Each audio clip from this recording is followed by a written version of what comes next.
안녕하세요. 저는 60대 할머니입니다.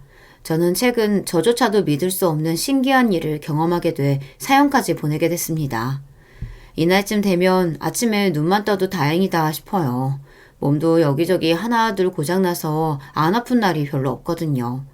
거기다가 자식들도 둘 다 독립해 나가서 살다 보니 부모로서 더 걱정돼요. 밥은 잘 챙겨 먹는지, 직장에서 별일은 없었는지 마음이 놓이질 않습니다. 그러다 보니 밤에 자려고 누우면 오늘 하루도 평소와 다름없이 큰일 없이 지나가면 그게 오늘도 잘 살았다 싶어요. 대단한 일이 있어야 좋은 하루가 아니라 별일 없이 하루가 지나가면 그게 좋은 하루다 싶더라고요. 사실 요즘에와 세월이 좋아요.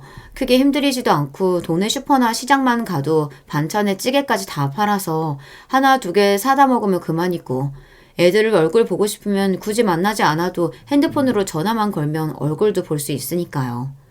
저는 가끔 따뜻한 방에 누워 멍하니 텔레비전을 보고 있다 보면 내 팔자가 언제 이렇게 폈나 신기해요. 바로 얼마 전까지만 해도 끼니도 제대로 못 챙겨 먹고 남의 눈치 보면서 제때 자지도 못하는 날이 허다했는데, 어느새 이렇게 내 집도 있고 자식들한테 보살핌도 받으며 멀쩡하게 살고 있는지 신기할 때가 많습니다. 옛날 이야기를 하면 자식들은 그게 도대체 언제적 이야기냐고 놀려요. 이제 그만할 때도 되지 않았냐고요. 그런데 제가 생각해도 이상한 게 30년, 40년이 된 일이라도 바로 어제 일처럼 저에게는 생생합니다. 심지어 가끔 자다가 꿈도 꿔요. 분명 다시 돌아가고 싶지 않은 까마득한 옛날 일인데도 마치 다시 시간이 되돌아간 것처럼 그때 모습으로 생생한 꿈을 꿉니다. 저는 지독히도 가난한 집의 첫째 딸로 태어났어요. 부모님은 가진 것도 없으면서 툭하면 그렇게 자식을 낳았습니다. 제 밑으로 동생이 넷이나 있어요. 친정아버지는 대대로 물려받은 땅을 다 날려먹을 정도로 철없는 사람이었고, 친정어머니는 그런 남편을 미워하지도 않고 평생 떠받들고 사는 현모양처였습니다. 그러다 보니 첫째인 저는 곤욕이었어요. 버는 사람은 없고 식구만 많으니 집에는 항상 먹을 게 떨어졌습니다. 아버지는 아침이면 어디를 가는지 나가서 밤이나 돼야 들어왔어요. 가장이라는 사람이 돈을 벌어올 생각은 안 하고 돈을 쓸 생각만 하고 다녔습니다. 그런 아버지를 대신해 어머니는 바느질이나 동네 다른 집에 가서 일을 해주고 번 돈으로 그나마 우리 다섯을 키우셨어요. 그러니 항상 집에는 돈이 부족했죠. 제가 중학교 졸업하던 해에 막내 동생이 태어났어요. 저는 그 순간 직감적으로 예상했습니다. 아, 나는 고등학교는 못 가겠구나. 이런 생각을 했다고 하면 제가 엄청 옛날 사람처럼 보이겠지만, 사실 제가 중학교 때만 해도 고등학교에 못 가는 애들은 그리 많지 않았어요. 딸들도 아들처럼 똑같이 가르쳐야 한다고 생각하는 부모님들이 늘어나면서 웬만한 딸들도 다 고등학교에 보냈거든요. 그런데 우리 집은 그럴 형편이 안 됐어요. 당시에 그나마 살던 집까지 팔아서 방 2칸짜리 새 방에 살았는데, 그 와중에 동생이 하나 더 태어났으니 말 안 해도 집안 사정이 뻔했죠. 아니나 달라요. 중학교 졸업하기 며칠 전에 아버지께서 저를 부르더니 갑자기 짐을 싸라고 했어요. 과수원집 위에 새로 지은 벽들집 있지? 네가 지나가면서 꼭 성 같다고 멋지다고 한 집 말이야. 그 집에서 일할 사람 찾는다고 해서 내가 우리 집에 손 야문에 있다고 추천했다. 아버지는 마치 저에게 좋은 일자리를 추천하기라도 하는 것처럼 신이 나서 이야기했습니다. 동네에 새로 지은 궁전 같은 집이 있었어요. 집이 번듯하니 너무 좋길래 제가 여러 번 말을 한 적이 있었는데, 제가 이런 식으로 그 집에서 살게 될 줄은 꿈에도 몰랐습니다. 내가 할 줄 아는 게 뭐가 있다고 그 집에 가서 뭘 해요. 지금 같으면 딸을 남의 집 식모로 팔아먹는 게 무슨 부모냐 소리를 질렀겠지만, 당시에 저는 세상에서 아버지가 제일 무서웠기 때문에 가기 싫다고 제대로 말도 못하고 내가 거기에 가서 뭘 하냐고 괜히 궁시렁거렸어요. 누구는 태어날 때부터 설거지하고 빨래 할 줄 알아서 하니? 그냥 집에서 네 동생들 챙기고 집안일 하듯이 거기 가서도 그대로 하면 돼. 어차피 똑같은 일 하는 거 돈 벌면서 하면 더 좋잖아. 어머니고 아버지고 다 똑같았습니다. 집구석이라고 도저히 살 방법이 없으니 저를 남의 집에 식모로 팔다시피 보내버리더라고요. 제 나이 17살 간 넘자마자 저는 아버지의 말대로 짐을 싸서 집을 나와 그 궁전 같은 집에서 살았습니다. 말이 좋아 상주 도우미이지 하는 일은 그냥 식모였어요. 새벽부터 일어나 아침상 차리고 청소하고 온 집안의 잡다한 일을 하는 거였죠. 그 궁전 같은 집주인이 서울 사람이었는데 하나뿐인 아들이 대학에 들어가자마자 이유를 알 수 없는 병에 시달려서 요양차 집을 짓고 내려하나 보더라고요. 주인 집사람들은 서울 사람이라 그런지 셋 다 몸도 야리야리하고 하얀 게 꼭 외국에서 온 사람들 같았어요. 주인 아저씨가 서울에서 큰 사업도 하고 외국도 왔다 갔다 한다더니 영어도 잘하고 멋있더라고요. 반면 주인 아줌마는 성격이 고약했어요. 서울에서 무슨 악기 연주자였다는데 입맛도 까다롭고 취향도 고상한 게 주변 사람들을 다 피곤하게 했어요. 주인 아줌마는 아들이 아프니 어쩔 수 없이 시골에 내려오긴 했지만 이 총구석이 아무래도 마음에 안 드는지 툭하면 집안에서 일하는 사람들을 무시하며 구박했어요. 아침에 간 만든 반찬이나 찌개도 무슨 냄새가 난다면서 툭하면 다시 끓여오라고 냄비 뚜껑을 바닥에 던졌습니다. 우리 아들이 여기 왜 와 있는지 잊었어? 몸도 약한 애들아 이렇게 냄새 나는 걸 어떻게 먹으라는 거야? 똑바로 안 해? 분명히 오늘 아침에 사온 두부랑 된장 넣고 끓인 건데 이상하다. 죄송해요. 바로 다시 끓여올게요. 제가 그 궁전 같은 집에 들어갔을 때 저 말고도 다른 가정부 이모가 있었어요. 그분은 동네에서 손맛 좋기로 제일 유명한 분이었는데도 사모님은 매일 마음에 안 든다고 꼬투리를 잡았어요. 당시에 그 집에서 제일 막내였던 저는 구박대기가 되기 딱 좋았죠. 저는 주인집 아들, 당시에 도련님이라고 불렀는데 그 도련님 옆 창고 방에 머물면서 도련님 시중을 들거나 병원에 갈 때 같이 가는 역할을 했습니다. 그러다 보니 도련님에게 무슨 일만 생기면 사모님은 저에게 아주 난리를 쳤어요. 한 번은 이런 적이 있었습니다. 초가을이었는데 도련님께서 아침을 먹은 게 소화가 안 된다며 정원에서 잠깐 산책을 했어요. 초가을이라도 바람이 좀 쌀쌀하길래 저는 낮에 산책하는 게 어떠냐고 했습니다. 그런데 도련님이 지금 하겠다고 우기더라고요. 몸이 아파서 그런지 한번 고집을 피우기 시작하면 누구의 말도 들어주지 않으시는 분이라 저도 일찍이 포기하고 그럼 그렇게 하시라고 하고 제가 외투를 가져다 드렸습니다. 따뜻한 차도 만들어서 가져다 드리고요. 그런데 그날 저녁에 도련님께서 밥도 못 먹을 정도로 몸살이 걸린 거예요. 열까지 펄펄 나고요. 저는 놀라서 해열제를 챙기고 머리수건을 빨아 도련님 방으로 향했습니다. 도련님이 몸이 약해서 열이 났다가 자칫 잘못하면 폐까지 안 좋아져서 위험했거든요. 그런데 그때 사모님께서 제 앞을 가로막고 섰어요. 그러더니 제 손에 들려있던 물수건을 거칠게 뺏었습니다. 도대체 너 정신을 어디다 빼놓고 다니는 거야? 이 날씨에 산책을 시키면 어떡해? 내 아들 몸살 나라고 제사라도 지냈니? 너 내 아들 잘못다면 다 네 책임인 줄 알아? 죄송해요. 안 그래도 날씨가 쌀쌀해서 제가 점심때 나가자고 말씀드렸는데 도련님이 소화가 안 된다고 지금 당장 해야겠다고 하셔서. 너 지금 내가 한마디 했다고 듣기 싫어서 내 아들이 우겨서 그런 거라고 말 돌리는 거니? 어린 게 어디서 잔머리를 굴려? 사모님은 차가운 물을 빨아 묵직해진 수건을 제 얼굴에 퍽 소리나게 던졌습니다. 그전에도 마음에 안 드는 게 있으면 툭하면 소리를 지르거나 손에 잡히는 물건을 던지기도 했어요. 그런데 제 얼굴에 대놓고 던진 건 그날이 처음이었습니다. 그 순간의 수치심을 저는 아직도 잊지 못합니다. 제가 아무리 중졸이고 이 집의 식모라고 해도 저를 어떻게 대하든 다 상관없는 게 아니잖아요. 제가 사모님이라고 부른다고 본인이 진짜 내 주인이라고 착각하는 것 같아요.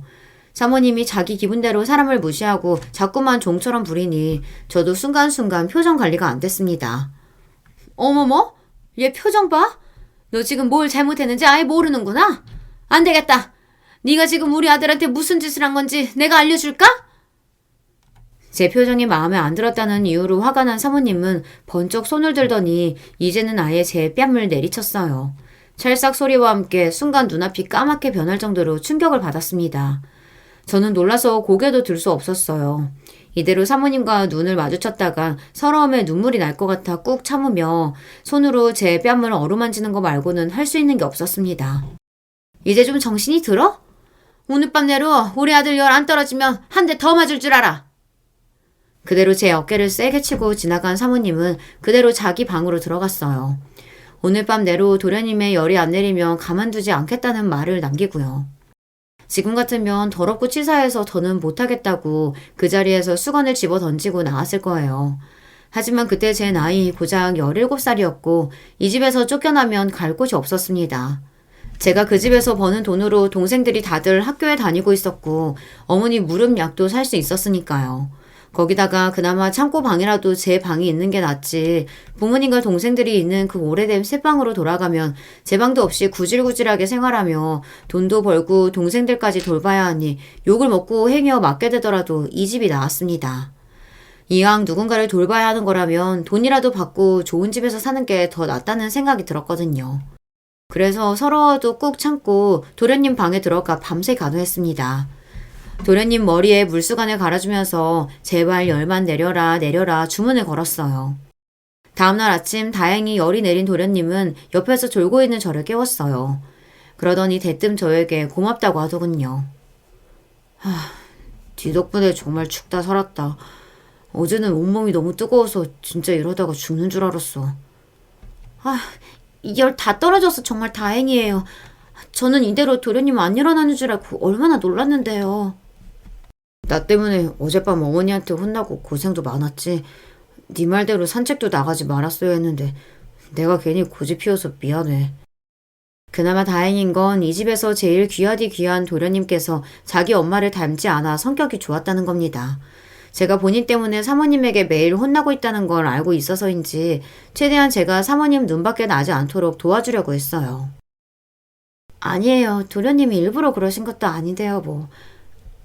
도련님 시장하시겠어요. 금방 아침상 준비해 올게요. 저는 어려서부터 가난한 집 장녀로 자라서 그런지 주제 파악이 빠릅니다. 도련님이나 집주인인 사장님이 저에게 잘 대해주셔도 절대 선을 넘지 않았어요. 사모님께서 집에서 일하는 사람들이 선을 넘는 걸 싫어하셨거든요. 가끔 사장님께서 퇴근하고 오시면 저나 가정부 이모에게 같이 저녁을 먹게 앉으라고 하실 때도 있고 명절 같은 날 하루 일찍 집에 가도 된다고 하실 때가 있었어요. 저는 그럴 때마다 사장님 말대로 하고 싶다가도 이내 괜찮다고 거절하고 원리 원칙대로 했습니다. 가정부 이모나 운전기사 분이 사장님께서 말한 대로 했다가 사모님한테 혼쭐이 나는 걸 여러 번 봤거든요. 도련님은 무슨 우리 집에서 같이 산 지도 이제 1년 넘었는데 그냥 오라버니라고 불러. 제 속도 모르고 도련님은 자꾸만 저에게 그냥 오라버니라고 부르라고 했어요. 오라버니라뇨. 제가 모시는 분인데 당연히 도련님이 맞죠. 혹여나 사모님께서 아시게 되는 날엔 혼쭐나는 정도로 절대 끝나지 않을 것 같아 아니라고 손사래를 쳤습니다. 나는 좀 서운하다. 지금까지 난 너를 내 동생처럼 생각했는데 넌 고작 돈 받고 모시는 사람 정도로만 생각한 거야? 반면 도련님은 그런 저에게 서운하다고 했어요. 물론 도련님 마음을 모르는 건 아닙니다. 평소에 둘이 있을 땐 정말 남매지간처럼 사이좋게 지내기는 했어요.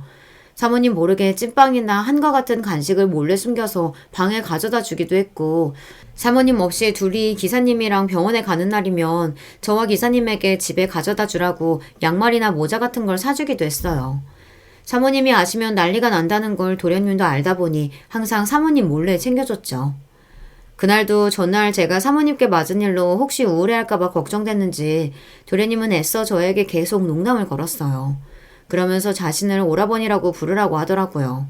사실 저도 처음엔 오라버니는 무슨 오라버니인가 싶어 며칠 더 도련님이라고 불렀는데 나중에는 도련님이 정색까지 하면서 사모님이 신경 쓰이면 둘이 있을 땐 그냥 편하게 부르라고 하더라고요.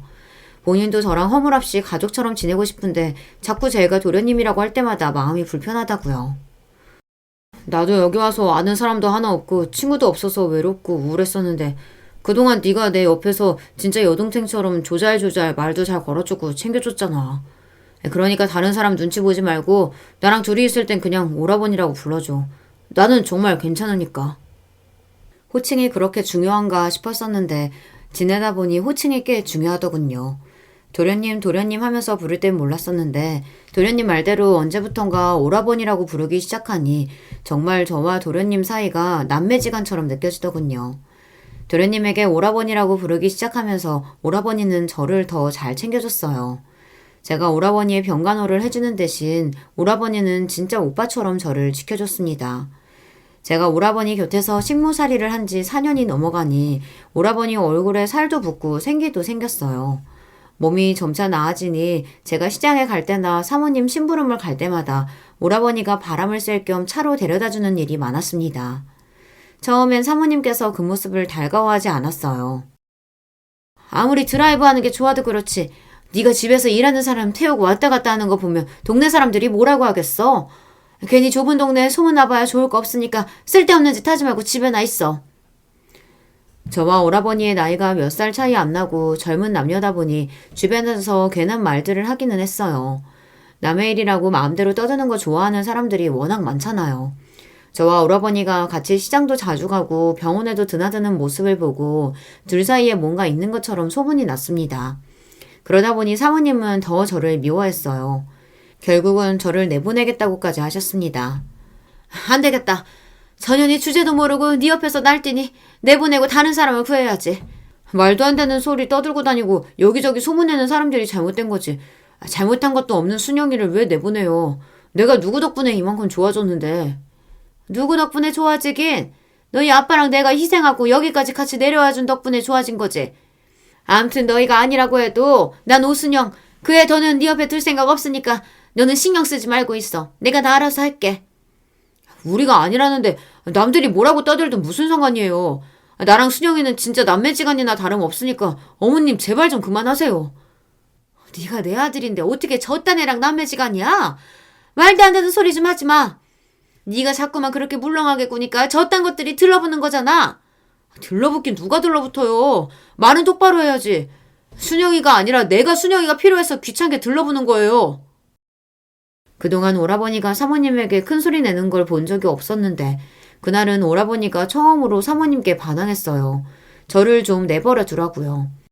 사람들은 안 믿을 수도 있지만 4년 넘게 한 집에 살면서 어느새 오라버니와 저는 정말 진짜 남매처럼 가까운 사이가 됐어요.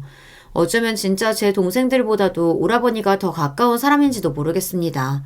제 진짜 동생들보다 오라버니와 보낸 시간이 더 많기도 했고 서로 힘들 때마다 위로하고 배려하며 지내는 시간이 얼마나 소중한지 서로 알고 있었거든요. 저도 그동안 살면서 누군가에게 위로를 받고 보살핌을 받은 건 오라버니가 처음이다 보니 저조차도 오라버니가 제 오빠라는 착각을 하게 됐어요.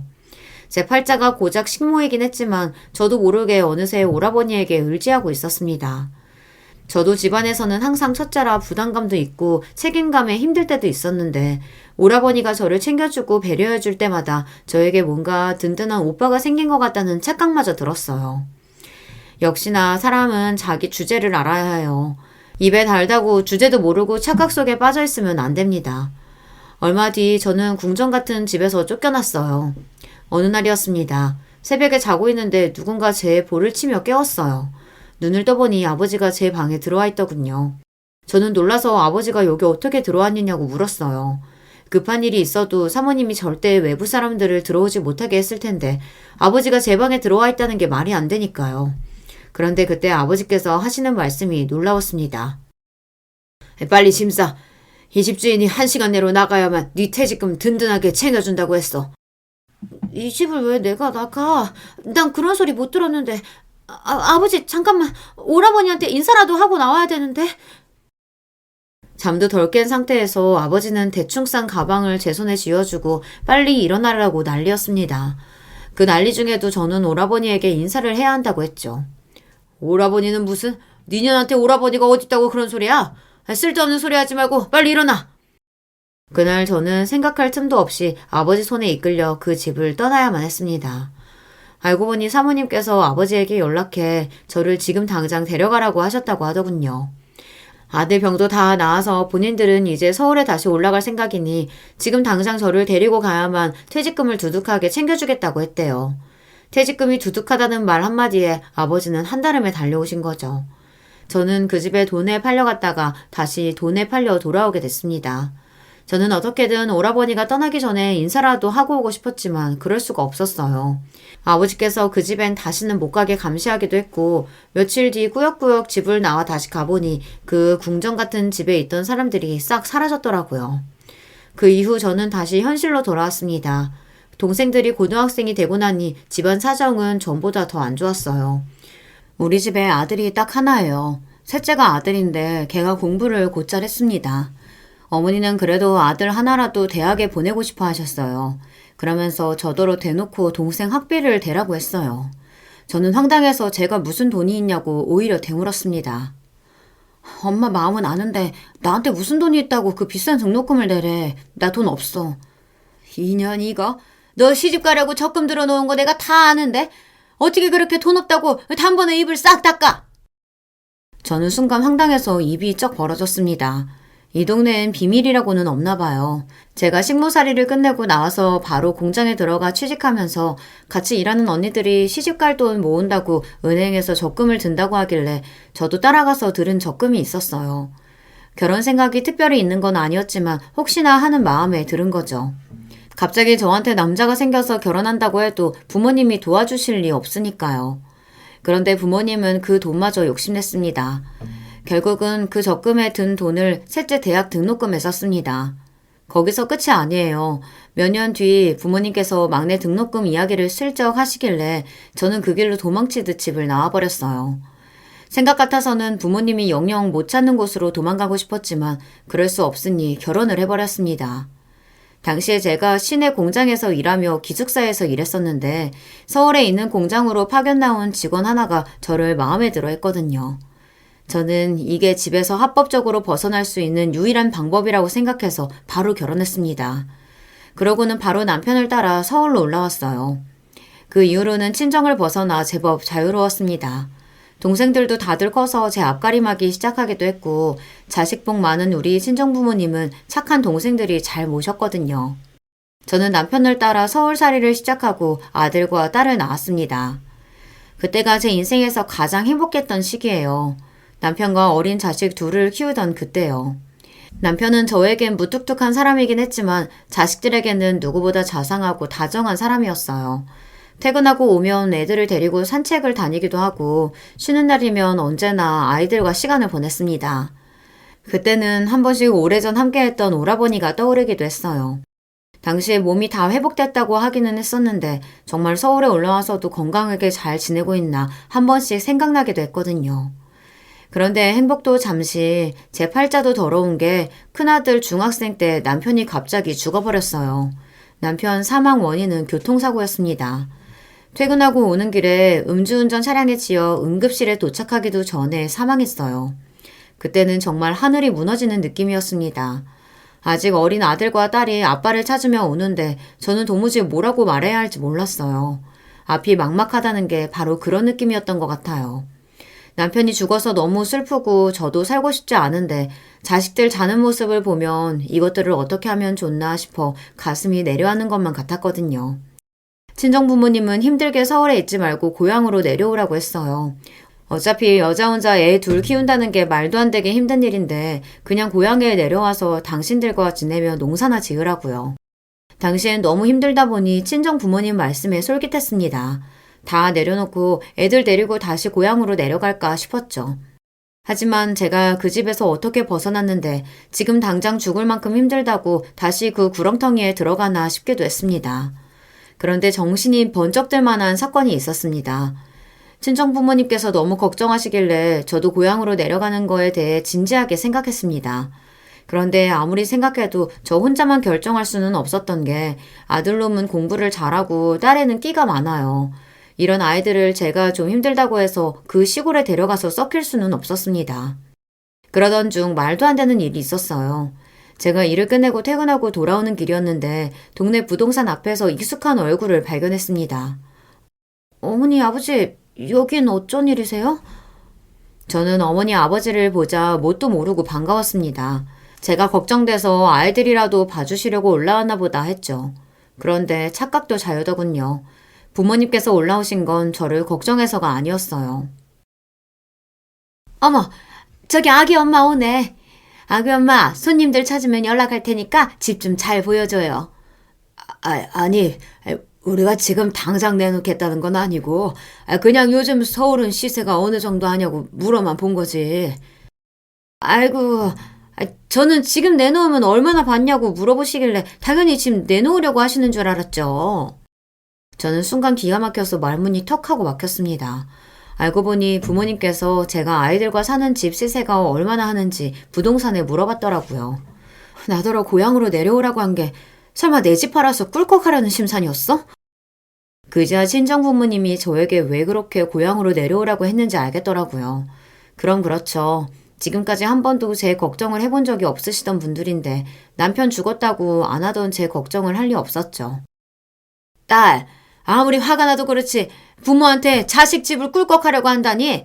우리가 설마 그랬겠어? 그래, 딸. 네가 힘들어서 말은 안 했는데 우리 막내가 글쎄 이혼한대. 기책사유가 네 동생한테 있어서 위자료도 한 푼 못 받고 쫓겨나게 생겼다는데 작은 방이라도 하나 구해줘야 할 거 아니야. 그래서 지금 나더러 내 집 팔아서 막내 집이라도 구해주라는 거야? 도대체 나한테 왜들 그래? 지겨워 죽겠습니다. 부모라고 있으면 뭐해요. 일찍 과부돼서 애들하고 힘들게 사는 딸은 불쌍하지도 않은지 그 와중에 막내 이혼하는 얘기를 하더라고요. 저는 더 듣고 싶지 않아 그냥 두 분 다 내려가시라고 했습니다. 그리고 제가 연락할 때까지 연락도 하지 마시라고 했어요. 그제야 정신이 번쩍 들었습니다. 제 부모라는 사람들이 저런 사람들인데 하마터면 정신줄 놓고 그 집에 다시 들어갈 뻔했어요. 제가 중학교 간신히 졸업하고 남의 집 식모도 한 사람이에요. 그런 사람이 악착같이 다시 일어나 살다 보면 엄마로서 자식들에게 해줄 수 있는 만큼은 다 해줄 수 있지 않을까 싶었습니다. 저는 자식들을 생각해서 다시 한번 힘을 내 시작해보자 싶었습니다. 그렇게 20년을 꼬박 혼자 키워온 아이들입니다. 지난 20년 동안 안 해본 거 없이 쉬지 않고 돈만 벌면서 살았어요. 남들처럼 학원에, 과외에, 해외여행에 뭐 그런 대단한 거 해주면서 키우지는 못했지만 그래도 다행이게 아이들이 남부럽지 않게 밝게 자라줬습니다. 다른 건 몰라도 셋이 정은 끈끈해요. 물론 아버지 없이 산다는 게 자식들 입장에서는 쉬운 일이 아니었겠지만 그래도 큰 사춘기 한 번 없이 바쁜 엄마를 도와 잘 커줬어요. 아들은 명문대를 나와 대기업에 다니고 딸은 영화 만드는 일을 해요. 아들은 언제나 듬직하고 딸은 애교도 많고 사랑스럽습니다. 일하다가 힘들 때도 자식들 사진만 보면 절로 힘이 났어요. 그런데 최근 속상한 일이 좀 있었어요. 지금까지 살면서 속 한 번 썩인 적 없이 바르고 착하게만 자라온 큰아들에게 힘든 일이 생겼어요. 큰아들은 말만 하면 다들 아는 대기업 연구원으로 일했습니다. 회사가 지방에 있어서 회사에서 전세금도 지원받아 아예 회사 근처로 터를 옮겼어요. 그러다 보니 1년에 명절에만 서너 번밖에 만나지 못했죠. 뭐 평소에도 보려고 마음먹으면 볼 수야 있겠지만 아들이 일이 얼마나 바쁜지 매번 야근하는 것 같더라고요. 그런 아들이 안쓰러워서 보고 싶어도 쉽게 서울에 올라오라는 이야기를 잘 못했습니다. 그런데 얼마 전 아들이 연락도 없이 갑자기 집에 왔어요. 그런데 무슨 일인지 짐까지 싸서 왔더라고요. 나 당분간 어머니 집에서 지내려고 하는데 괜찮죠? 너무 아무렇지 않은 얼굴로 당분간 내 집에서 지내면 안 되겠냐고 묻는데 순간 가슴이 철렁했습니다. 내 자식은 내가 알잖아요. 내가 걱정할까봐 별일이 없는 것처럼 이야기하는데 애 얼굴에 근심이 가득해 보였어요. 얼굴도 푸석푸석한 게 피곤해 보이고요. 저는 애써 웃으며 휴가라도 낸 거냐고 물었습니다. 무슨 일이냐고 꼬치꼬치 물으면 아들이 더 속상할 것 같아서요. 그런데 그때 아들이 하는 말이 놀라웠습니다. 사실은 엄마, 나 회사 잘렸어. 다시 서울 올라와서 직장도 구하고 집도 구하려면 정신없어서 그때까지만 엄마 집에서 신세 좀 질게요. 아들의 말에 저는 마음이 저렸어요. 내 자식은 내가 제일 잘 알잖아요. 내 아들 녀석이 절대로 회사에서 잘릴 만한 일을 할 애가 아니에요. 어릴 때부터 평생 공부만 하고 취직해서는 일만 하며 쉬는 날도 없이 지낸 앤데 갑자기 잘렸다고 하니 마음이 아팠습니다. 신세는 무슨, 너 있고 싶은 만큼 편하게 있어. 엄마는 영영 너랑 살아도 너무 좋아. 에이, 엄마는 무슨 그런 악담을. 아들더러 장가도 가지 말고 엄마랑 평생 살라고? 아이고, 말이 그렇게 되나? 암튼 엄마는 너랑 살면 좋다는 소리를 한 거야. 알죠. 감사해요, 엄마. 아들 얼굴만 봐도 그동안 얼마나 힘들었는지 알겠더군요. 그래서 더는 묻지 않았어요. 그런데 며칠 후 아들이 먼저 저에게 이야기했습니다. 입사했을 때부터 제 아들 녀석을 괴롭히던 직장 상사가 있었답니다. 크게 눈에 띄게 괴롭힌 건 아니고 일을 제 아들에게 다 떠넘겼나 봐요. 그래놓고 아들이 일을 다 해놓으면 자기가 한 것처럼 위에 보고하고 그런 거죠. 직장 생활 하다 보면 그런 부조리한 일들은 너무도 많다 보니 아들도 참고 넘어갔답니다. 그런데 그 상사가 최근 회사에 큰 타격을 줄 정도의 실수를 한 거예요. 그런데 글쎄 그 나쁜 상사 새끼가 그 일을 제 아들에게 떠넘겼답니다. 자신이 아니라 우리 아들이 한 일이라고요. 그래서 아들이 잘리게 된 거래요. 저는 아들 이야기를 듣는 내내 화가 나서 참을 수가 없었어요. 도대체 어떻게 생겨먹은 놈이길래 남의 집 귀한 아들 앞길을 막나 해서요. 어떻게든 내가 한 일 아니라는 걸 증명하고 싶었는데 그 나쁜 새끼가 얼마나 철저하게 해놨는지 손쓸 방법이 없더라고. 그래서 변호사도 알아보고 있어. 그 일로 소송까지 가야 해서 변호사를 알아보려고 서울에 올라왔답니다. 저는 억울한 일을 당한 아들에게 뭐라도 도움이 되고 싶어 필요한 게 뭐냐고 아들에게 물었어요. 그런데 아들은 씁쓸한 얼굴로 웃으며 괜찮다고 본인이 다 알아서 할 수 있다고 하더군요. 그 얼굴을 보는데 저도 모르게 순간 눈물이 핑 돌았습니다. 아들의 그 표정을 제가 본 적이 또 있거든요. 20년 전 남편이 갑작스러운 교통사고로 죽고 나서 제가 먹고 사느라 정신이 없었어요. 그런데 어느 날 아들 학교에서 전화가 왔습니다. 아들이 같은 반 애들하고 다퉜다면서 학교에 잠깐 오라고 하더라고요. 그런데 그날 하필이면 딸애가 심하게 구토해서 딸애 간호하느라 새까맣게 까먹고 아들 학교에 못 갔어요. 그날 저녁 학교에서 돌아온 아들을 보고 그제야 생각나서 아들에게 물었습니다. 동생이 아파서 정신이 없어서 학교에 못 갔다고요. 무슨 일로 애들하고 싸웠길래 선생님한테 전화까지 온 거냐고 물었는데 아들이 딱 지금 같은 눈을 했어요. 별일 아니에요. 제가 선생님께 잘 말씀드렸으니까 어머니는 오실 거 없어요. 평소 워낙 성실하게 학교 생활을 하던 아이니 아들 말대로 별일 아니라고 생각했습니다. 그런데 나중에 알고 보니 학교에 일진인지 뭔지 아는 나쁜 놈들이 아들 녀석을 계속 괴롭혔나 보더라고요. 아들이 참다 몇 대 치고받고 싸웠는데 그 일로 학교에서도 그 일진 놈들이 한 짓을 알게 돼서 그 놈들이 정학을 당했답니다. 그런데도 아들은 일절 저에게 말을 안 하고 별일 아니라고만 했어요. 이런 순간이 올 때마다 저는 가슴이 아픕니다. 아들에게 아무 도움이 안 되는 엄마라는 게 서글퍼서요. 남편이라도 살아있고 제가 조금 더 능력이 있는 엄마였다면 아들도 저에게 의지할 수 있었을 텐데 힘들어하는 아들에게 아무것도 해줄 수 있는 게 없다는 게 가슴이 찢어질 듯 아팠어요. 그런데 어느 날이었습니다. 큰아들 일로 다른 지역에 사는 친구에게 도움을 청해볼까 싶어 기차를 타러 가는 길이었어요. 그 친구 남편이 변호사라 상담을 좀 받아볼까 해서요. 그런데 기차역으로 내려가는데 생각지도 못한 사람을 만났습니다. 바닥에 박스를 깔고 몇몇이 바닥에 누워있는데 그중 익숙한 얼굴이 보였어요. 저는 설마 하는 마음으로 아닐 거야 라고 중얼거리며 그 사람에게 다가갔습니다. 그런데 이건 웬걸 허름한 옷차림으로 바닥에 누워있던 노숙자는 다름 아닌 제가 생각했던 사람이 맞더라고요. 오라버니? 오라버니 맞죠? 오라버니가 왜 여기서 이렇게 되셨어요? 내가 분명 아들 낳고 잘 산다는 얘기까진 들었는데 이게 뭐예요? 무슨 일이 있었던 거예요? 그 노숙자는 바로 40년 전 제가 식모살이 했던 집 아들, 제가 그 집에 사는 동안 오라버니라고 불렀던 바로 그분이었습니다. 20년 전인가 오라버니가 늦게 결혼해서 아들을 낳았다는 소리를 전에 같이 일했던 언니한테 분명히 들었는데 이게 무슨 일인가 했죠. 놀란 제가 달려가 오라버니의 손을 덥석 잡고 오라버니가 맞느냐고 눈을 맞추니 오라버니도 저를 빤히 바라보더군요. 오라버니도 분명 저를 알아보는 것 같았어요.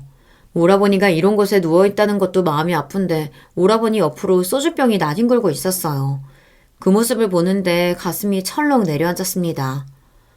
오라버니 여기서 이러고 있지 말고 저랑 같이 가요. 우리 집에 가서 제가 따뜻한 밥 차려드릴게요. 저는 도저히 오라버니를 그렇게 두고 올 수 없어서 오라버니의 손을 잡아 끌었습니다. 저랑 같이 가자고요.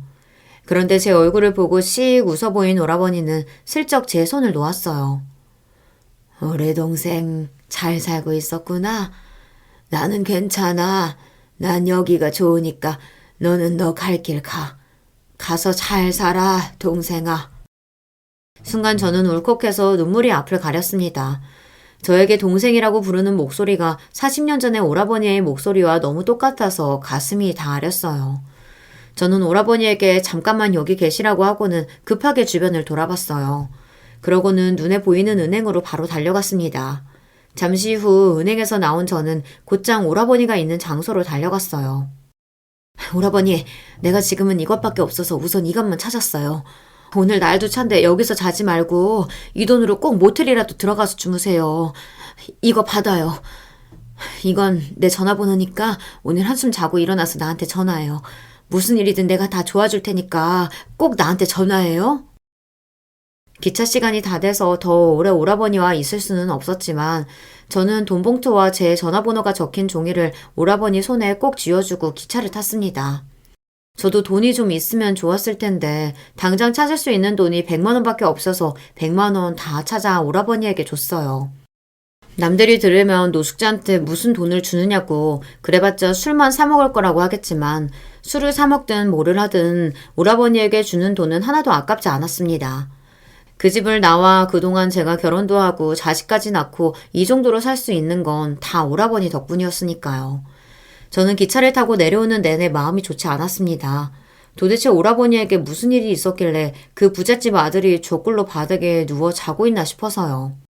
그런데 그 다음 날 말도 안 되는 일이 벌어졌습니다. 정말 상상도 못한 일이 일어났어요. 지방에서 일을 보고 다시 서울로 올라오는 길이었는데 모르는 번호로 전화가 왔어요. 저는 혹시나 오라버니인가 싶어 바로 전화를 받았습니다. 그런데 저에게 전화를 걸어온 사람은 생각지도 못한 소리를 했어요. 오순영님 되시나요? 김영덕 대표님께서 지금 바로 뵙기를 원하시는데 혹시 지금 어디에 계신가요? 제가 금방 모시러 가겠습니다. 전화를 걸어온 건 오라버니의 비서라는 사람이었어요. 지금 당장 오라버니가 나를 만나고 싶어 한다면서 나를 데리러 오겠다네요. 금방 기차역에 도착할 예정이라고 했더니 알겠다고 하고 전화는 끊겼어요. 그런데 잠시 후 기차역에 도착해 밖으로 나갔더니 말도 안 되게 고급스러운 차 한 대가 저를 기다리고 있었습니다. 왜 그런 차 있잖아요. 드라마에서 나오는 리무진인가 그런 긴 차요. 그 차가 저를 기다리고 있었습니다. 저는 눈이 휘둥그레져서 차에 올라탔어요. 그리고 잠시 후 웬 커다란 건물 앞에 차가 멈춰섰고 오라버니의 비서라는 사람이 저를 에스코트해서 건물 맨 위층까지 올라갔어요. 비서가 안내한 사무실 앞에는 대표실이라고 적혀 있었습니다. 문을 열고 들어가자 안에는 어제와는 전혀 다른 모습의 오라버니가 서 있었습니다. 번듯한 양복 차림에 머리도 말끔하게 정돈되어 있더라고요. 저는 놀라서 말문이 턱 막혔습니다. 그런데 그때 오라버니가 저에게 천천히 다가왔어요. 우리 순영이 놀랐지? 어제는 내가 경황이 없어서 이야기도 제대로 못 나눴네. 이쪽에 좀 앉아. 아휴, 오라버니, 나 지금 꿈꾸고 있는 거 맞죠? 아닌가? 어제 본 모습이 꿈인가? 저는 정신이 없어서 횡설수설 말을 다 더듬었습니다. 그런데 정말 정신이 하나도 없었어요. 지금 내 눈앞에 있는 사람이 제가 아는 오라버니가 맞는데 도대체 어제 본 사람은 누군가 해서요. 놀라게 해서 미안해. 나도 어제 거기서 너를 만날 거라고는 상상도 못했어. 그래도 네 덕분에 내가 정신을 차렸지 뭐야. 고맙다 순영아. 저는 오라버니의 말이 도대체 무슨 말인지 모르겠더군요. 그래서 그냥 멍하니 있었습니다. 그러자 오라버니는 본인이 다 설명하겠다며 천천히 입을 열었어요. 오라버니의 이야기를 듣는 내내 저는 눈물이 앞을 가려 말도 제대로 하지 못했습니다.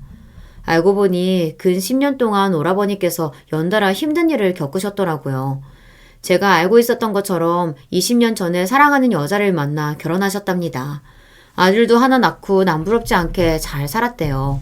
부모님도 연세가 드셔서 다 돌아가시고 회사도 물려받아 정신없이 살았답니다. 그런데 몇 년 전 고등학교에 다니던 아들이 학교에서 쓰러져 갑자기 응급실에 실려갔대요. 그런 일이 처음이라 모두 놀라 병원에 달려갔는데 아들이 이유를 알 수 없는 희귀병에 걸려 치료가 힘들 거라고 했답니다.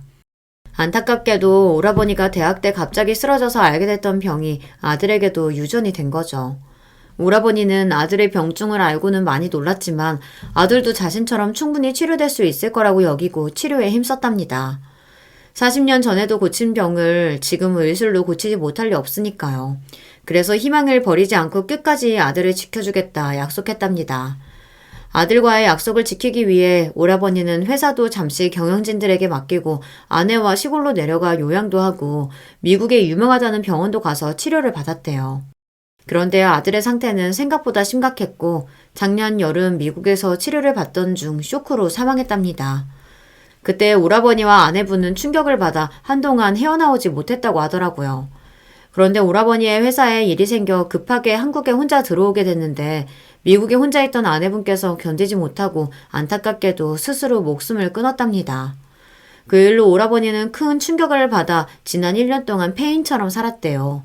회사고 뭐고 다 내팽개치고 길거리만 배회하며 정신이 나간 사람처럼 돌아다녔답니다. 오라버니를 걱정한 비서진들이 매일같이 쫓아다니며 병원 치료를 권유해보고 약도 먹어보고 병원에 입원해 치료도 받았었는데 우울증이 나아지지 않았대요. 그런데 어제 말도 안 되는 우연으로 저와 만나고 나서 전과는 다른 새로운 기분을 느꼈답니다. 몇십 년 만에 꼭 만나고 싶었던 저를 만난 것도 너무 신기하고 기적 같았는데 진심으로 자신을 걱정하며 돈봉투와 전화번호를 건네던 제 모습에 감동을 받았대요. 사실 아들 그렇게 되고 아내까지 내 곁을 떠나고 나니 나 혼자 이 세상에 남아서 살아봤자 뭐하나 그런 생각이 들더라. 어제가 아들 생일이었어. 그래서 이번 아들 생일 지나면 나도 아들과 아내 따라가야겠다 마음 먹고 있었는데 네가 운명처럼 내 앞에 딱 나타난 거야. 그 순간 알겠더라. 아들과 아내가 너를 나한테 보내줬다는 걸. 40년 전에도 내가 네 덕분에 살았잖아. 내 목숨 살려준 네가 버젓이 있는데 내가 내 목숨을 스스로 어떻게 끊을 수 있겠어? 오라버니에게 듣고도 저는 믿기지 않아 어안이 다 벙벙했습니다. 글쎄 어제가 오라버니의 아들 생일이었대요. 아들과 아내를 잃고 뼈까지 다 타버릴 슬픔에 견디지 못한 오라버니는 어젯밤 스스로 목숨을 끊으려고 했답니다. 그런데 말도 안 되게 제가 오라버니의 앞에 떡하니 나타난 거죠. 그래서 오라버니는 마음을 바꾼 거예요. 누구도 고치지 못한다고 했던 병도 저와 함께 이겨냈던 사람인데 허망하게 스스로 목숨을 끊는다는 게 스스로 용납할 수 없었답니다. 그래서 비서에게 연락해서 저를 다시 보고 싶다고 한 거예요. 세상이 다 끝나버렸다고 생각한 순간 언제나 제가 나타나줬으니 이번에도 저를 믿고 살아보고 싶다고요. 오라버니의 이야기에 저는 오열을 했습니다. 지난 1년 동안 오라버니가 어떤 마음으로 살아왔을까 생각하니 가슴이 미어지더라고요. 고마워 순영아. 어제 네가 보인 호의 덕분에 난 다시 태어났어. 네가 다시 한번 날 살린 거야. 내가 뭘 한 게 있다고 40년 전이나 지금이나 나 한 게 없다고 말하고 싶었지만 눈물이 너무 나서 무슨 말도 할 수가 없었습니다. 오라버니와 저는 와락 서로를 껴안은 채 한참을 그대로 있었습니다. 그 포옹은 지난 세월 동안 고생한 서로를 위한 위로였습니다. 잘 견뎠다고 잘 해냈다는 위로였죠. 그날 이후로 어떻게 됐냐고요? 저와 오라버니는 여전히 잘 지내고 있습니다. 오라버니는 제가 뭘 한 게 있다고 저에게 뭐든 보답하고 싶다면서 제 자식들과도 만나 밥도 먹고 자주 만나요. 거기다가 큰아들이 회사에서 당한 부단 해고 문제도 오라버니가 나서서 다 도와줬어요. 우리나라에서 제일 큰 로펌 대표랑 잘 아는 사이라면서 수임료도 받지 않고 다 도와줬습니다. 덕분에 아들은 재판에서 승소했어요. 네 가치도 못 알아주는 그딴 회사에서 일하지 말고 우리 회사에서 일해보는 거 어때? 내가 딱 보니까 우리 조카는 엄마 닮아서 성실 근면이라고 얼굴에 딱 써져 있는 게 내가 스카우트 해야겠어. 오라버니는 평생의 제 은인입니다. 제 자식들을 조카라고 부르면서 저를 정말 친동생처럼 대해줬어요. 억울하게 회사에서 잘린 제 아들을 승소하게 해준 것도 고마운데 아들을 오라버니 회사에 취직까지 시켜줬습니다. 저는 괜찮다고 당당하게 면접 봐서 들어가겠다고 했는데도 오라버니는 제 아들 조건이나 학벌만으로도 입이 충분하다며 취직까지 시켜줬습니다.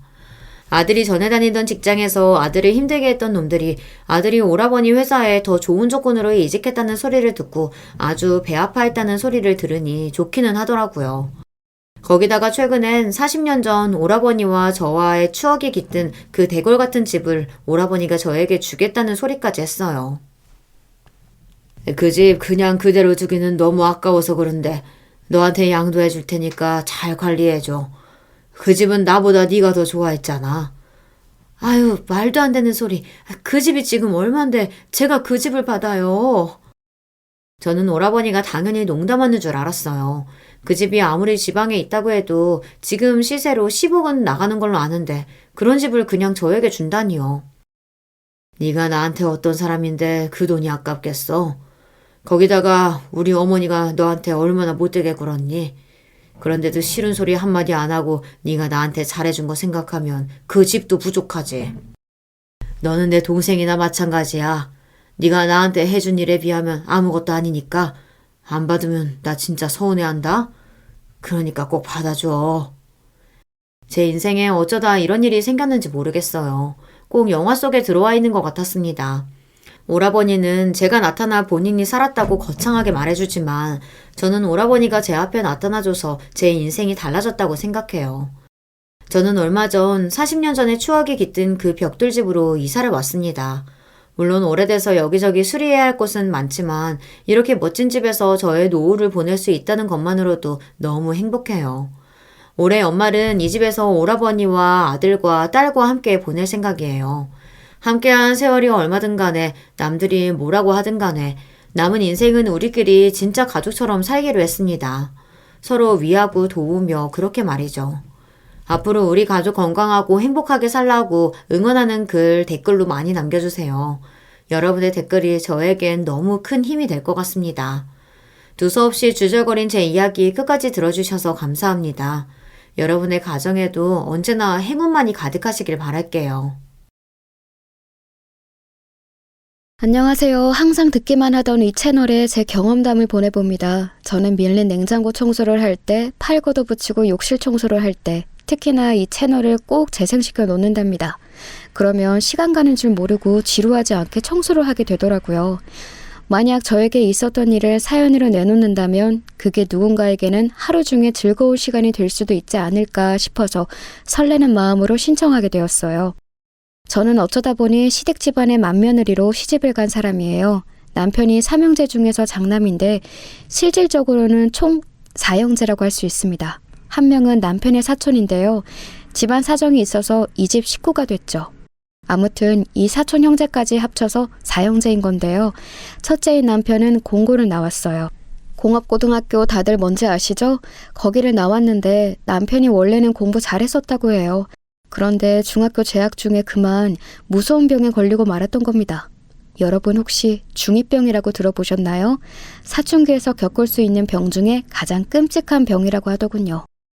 나도 모르게 어느새인가 중2병에 걸렸는데 갑자기 세상의 부조리를 비난하고 싶어졌어. 그리고 어른들이 만든 사회의 틀에 맞서고 싶어졌지. 이제와 생각을 해보자면 내가 중학교 2학년 때부터 친구들을 잘못 사귄 영향이 컸던 것 같아. 그 친구들을 따라서 공고까지 간 거였거든. 친구 따라 강남을 가도 부족할 판에 공고를 간 거였어? 당신 그래놓고 엄청 후회했었지? 맞아, 후회했어. 공고는 그냥 폼 잡고 싶어서 간 거였거든. 생긴 것도 잘생겼고 여자애들과 잘 노는 놈들이 그 당시에는 부러웠고 동경의 대상이었지. 그래서 그놈들을 따라 공고까지 갔는데 1학년 마치자마자 후회돼서 매일 아침마다 울었던 것 같아. 아침마다 남편이 눈물 지었던 그 시기가 어느 때였는가 하면요. 4형제 중에 둘째, 그러니까 사촌 형제가 시댁의 일원으로 들어와서 필사적으로 공부하던 때였습니다. 공부하다가 코피가 주르륵 나서 휴지를 콧구멍 틀어막고 문제집 푸는 걸 어느 날 남편이 보고서는 깜짝 놀랐다는데요. 그 문제집이 중학생 단계가 아니라 고등학생 과정인 걸 보고 더 충격받았다고 합니다. 참고로 둘째는 그렇게 코피 터지게 공부해서 좋은 고등학교에 진학을 했어요. 외국어 고등학교 일명 특목고였죠. 자기 사촌동생의 대활약에 피눈물을 흘리며 후회한 남편은 그때부터 놓았던 공부를 다시 시작했고 꽤 괜찮은 대학에 진학할 수 있었습니다. 그래봤자 명문대 반열에 들어가는 곳은 절대 아니었고요. 나쁘지 않은 곳이었다는 거죠. 대학 졸업 후에는 널리고 널린 중소기업에 들어갔어요. 최저시급에 준하는 월급을 받고 다녔다는데요.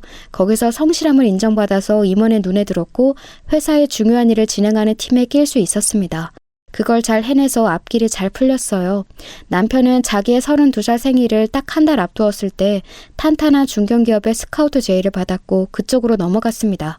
스카우트 제의를 수락하는 것, 그것을 남편이 망설이지 않게 한 존재가 있었으니 그건 바로 저였습니다. 저는 그렇게 확신하고 있어요. 왜냐하면 남편은 스카우트 제의를 수락하자마자 그 주말에 뭘 했는가 하면 저에게 청혼을 했거든요. 미선아, 우리 결혼하자. 앞만 보고 달려온 나에게 옆도 보고 뒤도 보라고 가르쳐준 여자, 그게 너야. 너와 내 남은 인생을 함께하며 가정을 꾸린다면 정말 행복할 것 같다. 저는 그때 놀라서 기절하는 줄 알았어요. 이 남자는 결코 이런 식으로 표현을 잘하는 남자가 아니었거든요. 제 말을 원치 안 듣는 남자였습니다. 데이트할 때 제발 그놈의 반팔 체크 남방 그만 입고 오라고 해도 말을 지지리도 안 되던 남자였어요. 그리고 제가 머리를 볶든 염색을 하든 예쁘다 이런 말을 절대 안 해줬습니다. 그런 건 바라지도 않네요. 황당한 게 뭐였던 줄 아세요? 아예 제가 머리를 새로 바꾼 줄도 몰랐어요. 제가 오죽하면 남편한테 이런 소리도 한 적 있었어요. 오빠, 내가 진심으로 하는 소린데 오빠는 내가 삭발을 하고 나타나도 모를 것 같아. 그랬더니 남편이 했던 말이 뭐였더라? 너무 기가 막혀서 제 기억에서 억지로 삭제를 해버려서 가물가물한데 아마도 어떨지 한번 진짜 삭발을 하고 와봐 였던가? 그랬을 거예요. 지금이야 결혼을 30이든 40이든 자기 하고 싶을 때 한다고 하지만 제가 결혼할 때까지만 해도 20대 후반이 되면 결혼 생각이 있는 여자들은 괜스레 조급해지고 내가 나이를 너무 많이 먹었나 이런 생각들을 하고 그랬습니다. 고민들이 대체로 다 비슷했어요. 그래서 제가 남편한테도 우리는 결혼 언제 해? 라고 몇 번 물어봤었고요. 그런데 그럴 때마다 남편의 대답은 한결같았습니다. 결혼 언제 하냐고? 글쎄, 그건 오직 하늘만이 알겠지. 그럴 때면 확시 그냥 헤어지고 다른 놈 만날까도 싶었죠. 하지만 제가 그러지 못했던 이유는 첫 번째는 정이었고요. 두 번째는 객관적으로 저에 비해 남편이 괜찮았기 때문입니다. 지금도 그 부분은 겸허히 인정합니다. 제 지인들이 당시에 제 남편을 겪어보고는 사람이 조금 뻣뻣하고 살짝 밥맛이 없다 그랬었어요. 집안 장남이라는 요소를 두고도 저를 향해 장남과 결혼하면 개고생이라고 했고요. 하지만 시댁이 경제적으로 전혀 부족하지 않고 동생들이 잘 나간다는 것을 알고 나면 저를 보면서 너 봉잡았구나 라고 말을 바꿨습니다. 저는 노골적으로 표현을 해보자면 소위 흑수저 출신이었기 때문이에요. 흑수저라는 단어는 처음 접했을 때 제 힘들었던 과거가 떠올라서 심장이 막 아프게 뛰었었네요. 제가 초등학교 들어가기 전인 6살 때 집안이 폭삭 망했고요. 정말 구질구질하게 살았다가 제가 중학교 1학년 때 친정부모님이 철지부심하여 사업이라는 걸 시작하셨습니다. 기대가 컸죠. 그런데 그게 또 아주 기가 막히게 폭삭 망했어요. 단숨에 그곳으로 올랐죠. 그곳이 어디겠어요? 빚더미 위였죠. 그리고 그 빚은 제가 24살이 되던 해에 다 갚았습니다. 남들 같으면 4년제 대학 졸업하는 나이가 24살이에요. 하지만 저는 남들이 대학 다닐 때 직장 다녀서 빚 갚는데 이바지를 했습니다.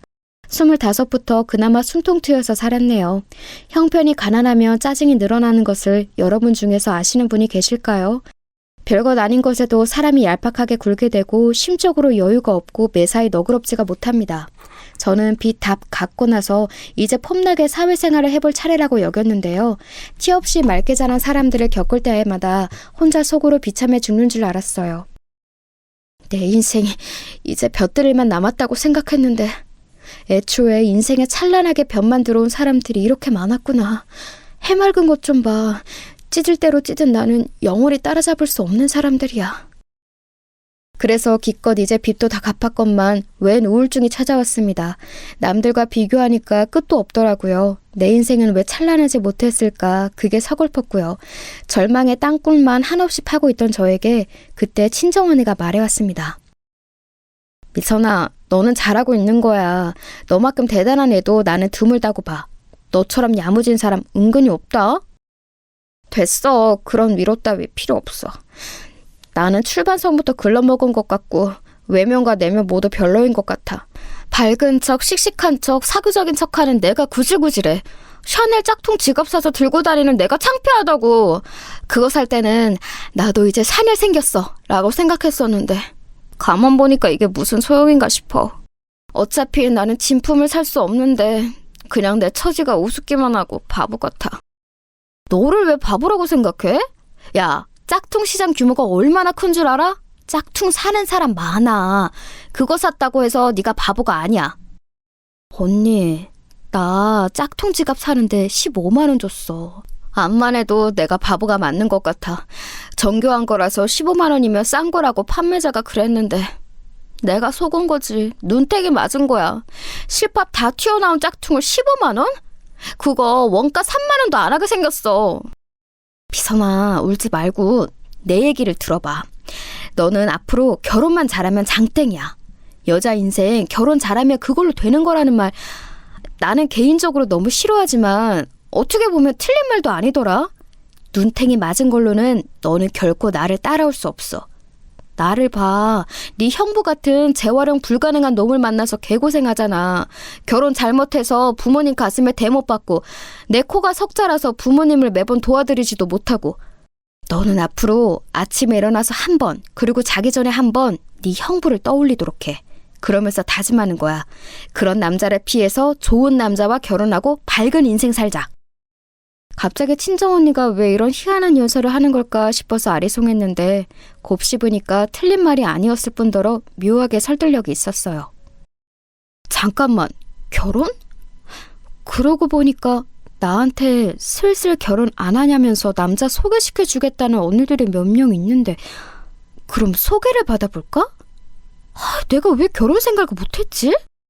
솔깃해서 소개를 받아봤고 그 이후로는 연애를 시작했다가 상대의 이상한 면모에 깜짝 놀라서 헤어지는 과정을 반복했습니다. 그러다가 뭔가 지쳐서 이제 누구를 만나고 싶지 않아졌을 때였어요. 외근을 나갔다가 잠시 카페에 들러서 멍하게 앉아있는데 전에 헤어졌던 이상한 놈이 저를 발견하고 다가온 겁니다. 진짜 너무 이상한 놈이어서 헤어졌던 건데 이거 큰일 났다 싶었죠. 아니나 달라요. 그놈이 저한테 다가오더니 다짜고짜 쌍욕을 뱉었고 자기가 와서 만나주지 않으면 가만 안 두겠다고 했습니다. 제가 위기에 처했던 그때 옆 테이블에서 혼자 커피를 마시고 있던 남자가 일어나더니 다가와서 이렇게 말했어요. 여자분이 싫다는 표정 딱 찍고 있는데 그 앞에서 윽박을 질러? 이거 완전히 남자 망신 다 시키는 놈이네? 이상한 놈은 발끈하면서도 자기보다 덩치가 좋은 남자 앞에서는 차마 못 까불더군요. 그대로 주랭랑을 쳤어요. 저는 도움을 준 남자분께 고맙다는 인사를 드렸고 그게 남편과의 첫 만남이었습니다. 사실 제가 적극적으로 들이댔어요. 고마워서 밥 사고 싶다. 고마워서 직접 든 목도리를 드리고 싶다. 고마워서 영화를 보여드리고 싶다. 이런 수작을 끝도 없이 부렸죠. 그래서 사귀게 되었지만 결혼에 꼴이 날 수 있을지는 반신반의였습니다. 그런데 예고도 없이 저에게 청혼을 했던 거예요. 자기가 이제 좋은 곳에 이직하게 되었으니 청혼할 자신감이 넘친다고 그랬습니다. 꿈에 그리던 청혼인데 갑작스럽게 롯데월드의 롤러코스터 대기줄에서 받게 되다니 심지어 저희를 빼고는 남자 중학생 단체였어요. 중학생들이 휘파람을 불면서 놀려대는 가운데 저는 그 청혼을 받아들였습니다. 기쁨의 눈물인지 당황의 눈물인지가 그렇게 흐르더라고요. 시부모님께서는 저의 결혼을 무척 반기셨어요. 저는 제가 환영받을 거라고는 상상도 못했기에 너무 놀랐는데 시부모님께는 그럴 만한 이유가 있었죠. 시아버지께서 근엄하게 하신 말씀입니다. 장남보다 동생이 먼저 결혼해서 은근히 신경 쓰였는데 이제서야 마음이 놓이는구나. 얼른 결혼 날짜부터 잡자. 다름 아니라 형제들 중 셋째가 결혼을 가장 이르게 했던 거예요. 그래서 맏며느리인 저보다 셋째 며느리인 동서가 시댁에 먼저 입성을 했습니다. 또한 둘째 시동생은 이미 그때 결혼할 상대가 있었어요. 그러니 시부모님께서는 장남은 언제나 결혼하나 이러면서 조마조마 하셨던 거예요. 저희 부부의 결혼식 날짜를 더 이르게 잡으셨습니다. 저희가 결혼하고 나서 딱 반년 뒤에 둘째네가 결혼했고 마지막으로 넷째네가 결혼을 했어요. 저는 제 아래로 동서만 셋인 거였죠. 참고로 시동생들 직업은 둘째는 외국계 기업, 셋째는 회사 다니다가 금방 나와서 자기 회사를 작게 차렸기에 사장이었고 넷째는 대기업에 다녔습니다. 다들 내노라 하는 인재들이라고 할 수 있었네요. 그러니 제 남편이 중2병을 그토록 후회했던 거예요. 아무튼 이런 시동생들이 과연 어떤 여자들과 결혼을 했을까요? 자기들처럼 고학력자에다가 직업도 빵빵한 여자? 아니요, 딱히 그렇지는 않았어요. 사실 동서들은 하늘 일이라는 게 없다시피 했습니다. 자기 친정 식구들 하는 일에나 기웃거리면서 좀 거들고 그러면서 사는 실정이었죠. 집안 살림이나 열심히 하고 내조의 여왕으로나 거듭나고요. 그래도 되는 자격들이 동서들에게는 공통적으로 있었습니다. 왜냐하면 셋 다 집안이 잘 살았거든요. 저처럼 가난에 허덕이며 빚을 갚으며 각종 우여곡절을 겪어온 사람과는 전혀 딴판이 세상에서 살아온 사람들이었어요. 저는 몹시 당황했습니다. 설마 저 빼고 다들 유복한 집안 배경을 가지고 있을 줄이야. 이건 상상 밖이었어요. 사는 곳들도 그리 멀지 않은 데다가 시부모님께서는 전혀 티를 안 내고 사시고자 하는 겸손한 분들이셔서 그렇지 남편 말로는 부동산을 아주 든든하게 가지고 계신다고 했거든요. 그런 분들이니 딱히 직업도 뚜렷하게 없는 동서들이 시간이나 여유가 나면 시댁에 들러서 시부모님께 열과성을 다했습니다. 그렇기 때문에 시댁이라는 접점이 끊길 수가 없었어요. 자주 안 보고 산다는 선택지가 없었네요. 그런데 기분 탓인가? 동서들이 왜 나를 좋은 말로는 너무 편하게 생각하는 것 같지? 아무리 그래도 내가 집안 장남하고 결혼한 맏며느리인데 자기들하고 똑같거나 오히려 아래급의 사람으로 나를 보는 것 같네. 시간이 좀 지나자 저는 그런 생각을 하게 됐지만 굳이 티는 크게 안 내고 좋은 게 좋은 거라 생각하고 화합을 다지는 것에 목표를 세웠습니다. 남편도 그랬거든요. 잘 나가는 자기 동생들 앞에서 굳이 자기가 무게 잡고 싶지는 않으니까 동생들이 콧대 높게 까불든 말든 너그러운 마음으로 둔다고 했습니다. 저 역시 비슷하게 갈 생각이었죠.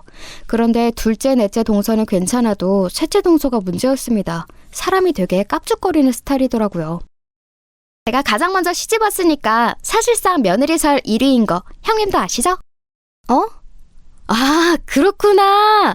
1위. 좋아 보인다. 그래, 동서가 그거 해.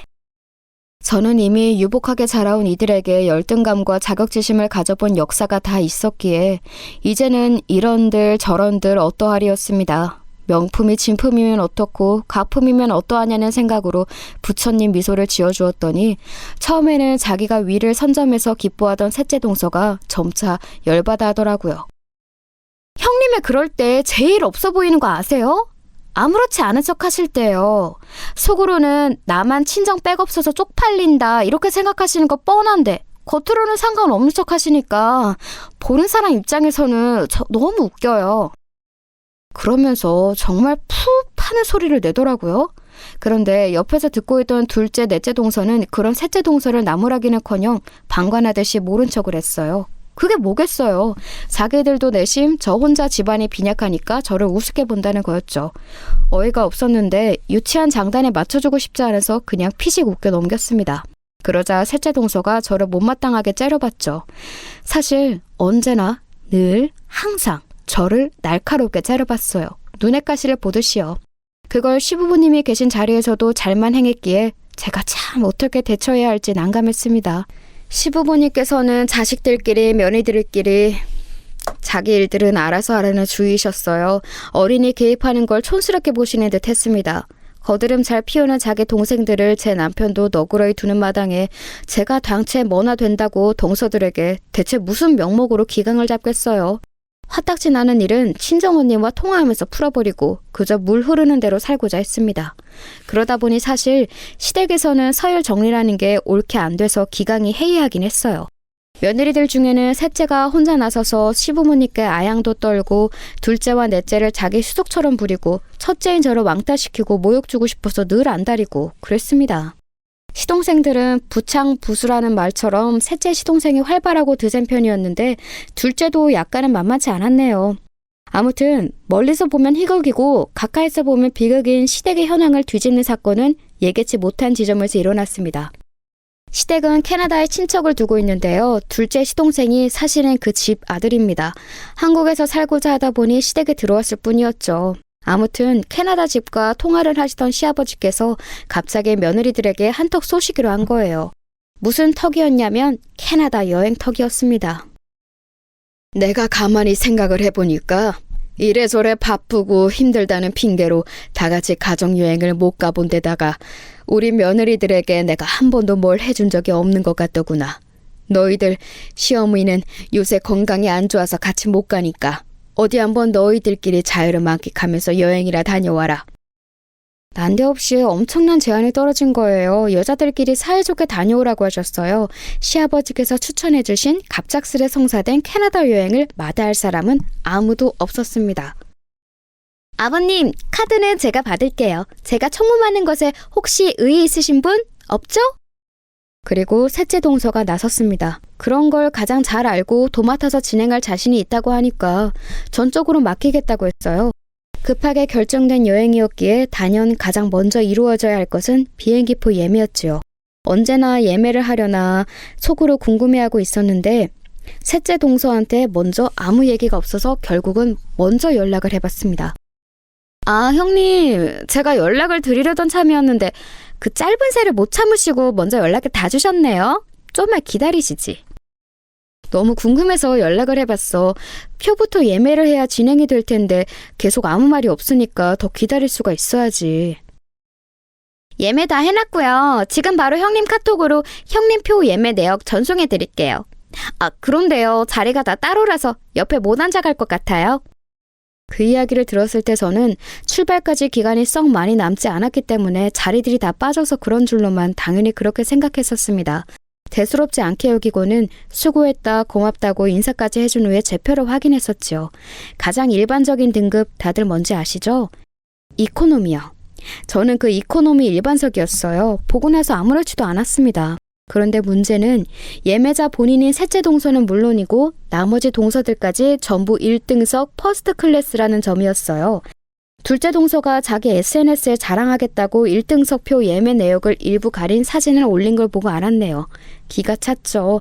제가 둘째 동서에게 나는 일반석이다 그랬더니 당장에 그럴 리가 없을 텐데요 라며 놀라더라고요.